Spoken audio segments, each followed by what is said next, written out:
So I understand that this is a takeaway from a lot of general audience members who may not be all that too familiar with Gothic romance stories, who are likely more accustomed to mainstream media where there is a distinct line between good and bad and love and hate. Gothic romance purposely blurs the morality line. It deliberately conflates them because it sees good and evil as one and the same. Love and hate are two equally passionate emotions that twin one another. And this is why the general public deeply misunderstands goths. They view them as people who dress in all black, who lack expression, who lack emotion, who are mute of color, and are mistakenly thought of as people who are just apathetic. But nothing could be further from the truth. People who are goths, people who are into Gothic romance, into Gothic literature, they just understand that there's not a huge difference between good and evil. That actually the opposite of both love and hate is indifference. So the general public mislabels their emotionless exterior and writes it off as apathy. These people and people who enjoy this type of genre must be void of all feelings. No, they're just indifferent towards general media and towards your black and white style of storytelling. Goths are actually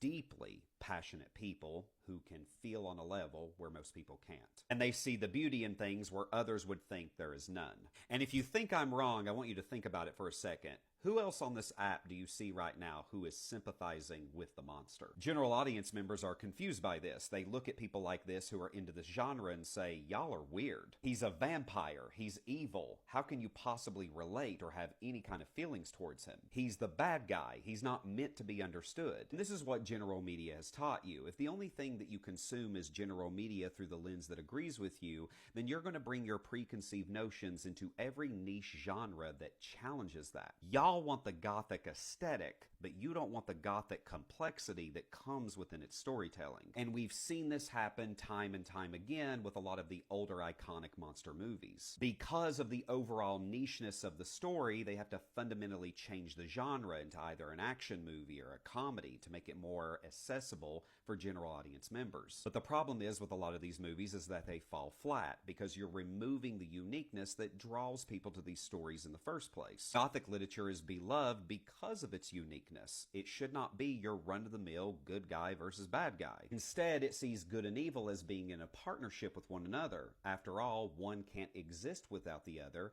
and therein lies the romantic lens that people see within these stories. The general public sees it to be ugly and detestable. Gothic fans see the beauty in old, rotting, decaying castles. They see the beauty in the darkness, in the pale of moonlight. Where others would say, oh, that's just gloomy, dark, and dreary, and they find the horror aesthetic to be overall depressing. Gothic fans see the beauty where it appears that there may be none, including the monster. And there's something beautiful about that. Now, if you've reached the end of this video and I haven't changed your point of view on this and you just overall find these people and the people who are about this life as being overall weird, well, okay, because they don't care. In fact, they revel in it and would prefer that this stuff stays niche. They want you to stop mining from it and stop trying to change the appeal of what draws them to this genre in the first place. Listen, I could not actually agree more than that. We can really see it today, but you know, I've been in the Gothic scene community for almost 20 years. I'm just not going out anymore in the clubs because I'm too poor. But I've been in a community for a long time, and I've always been into the post-punk, gothic things, but also the literature, the music. I'm a deeply hypersensitive artist. You know, like the stereotypical, the stereotype of the gothic. I probably am. Poetry, drawing. I'm like a solitary person. I'm a dreamer. Like deeply depressed, traumatized, you know. And I find beauty in everything that most people find ugly. In the death, in life, I find beauty in everything surrounding me, in the beauty of the depth of the humanity, of psychology, sociology.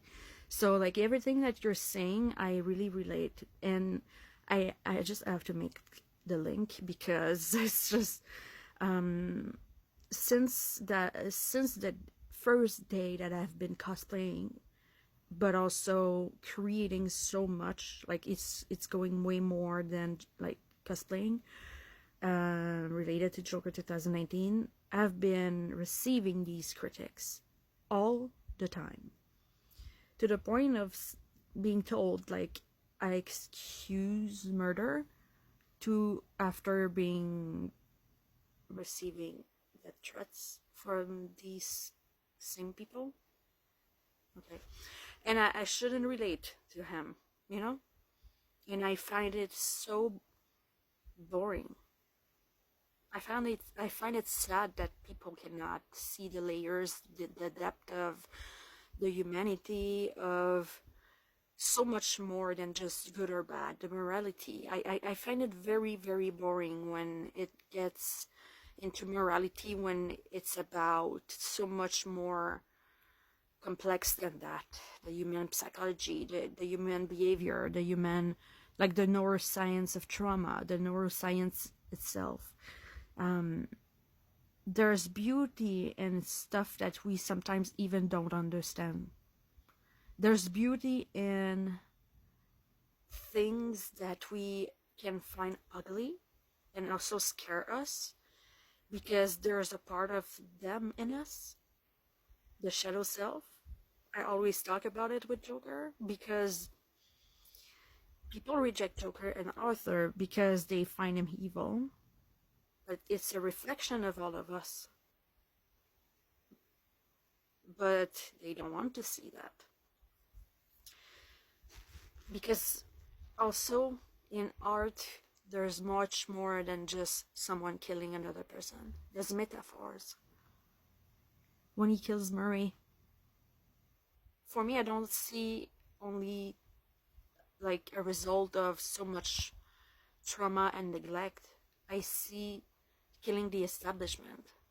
I see killing the media that doesn't help us, doesn't benefit us, you know? So like art is so much more than just good or bad. That's why art is life for me.